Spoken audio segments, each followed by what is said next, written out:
Habari ya mchana. Mimi naitwa Colin Sadera. Nimekuja hapa Bwana MC. Nimekuja hapa kwa viti mbili. Ya kwanza nimekuja kama rafiki wa Justus. Nimekuja kuwakilisha kampuni ya Morex. Sisi ndio tuko hapa Pegei juu. Director wangu hajaelewa kufika. Lakini tulisimama na familia, kuna mchango ilitumwa kwa Justus na director wangu. Sio leo amenituma tu kusimama na nyinyi na kusema pole na tuko pamoja. Alisafiri ndio maana hayuko hapa. Nishavua hiyo kofia ya kwanza. Kofia ya pili nimetumwa na governor aspirant Mheshimiwa Arthur Amuk Osia. Hangewezewa kufika pia siku ya leo, lakini ameniambia nilete pole zake kwa familia ya marehemu. Lakini ameniambia niseme mambo mawili.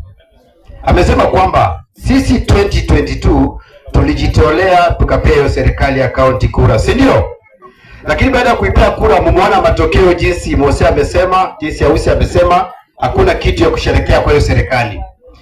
So ameomba kwamba 2027 atakuja kutembea nasi kutuomba kiti ya ugavana. Lakini sasa hivi kuna baadhi ya vitu ameanza kufanya hapa ambazo naweza taja. Kwa mfano, watu wa Ngelechom alituletea sola. Ngelechom iko na sola sasa hizi, wanafunzi wanaweza soma vizuri mpaka usiku. Ukiona hapa kanisa ya ACK Jam, tulienda huko maombi, tukawafanyia kazi ya tiling kidogo na rangi, na amesema Aterite Primary anawapangia hesabu ya sola.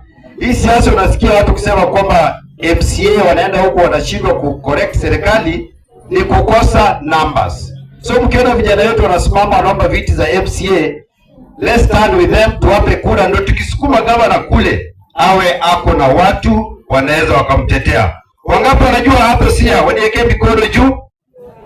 Wangapi wanamjua Shambis? Unajua hapo Sia anakuja kutoa tuma 2027. Sawa? Mungu amani wabariki.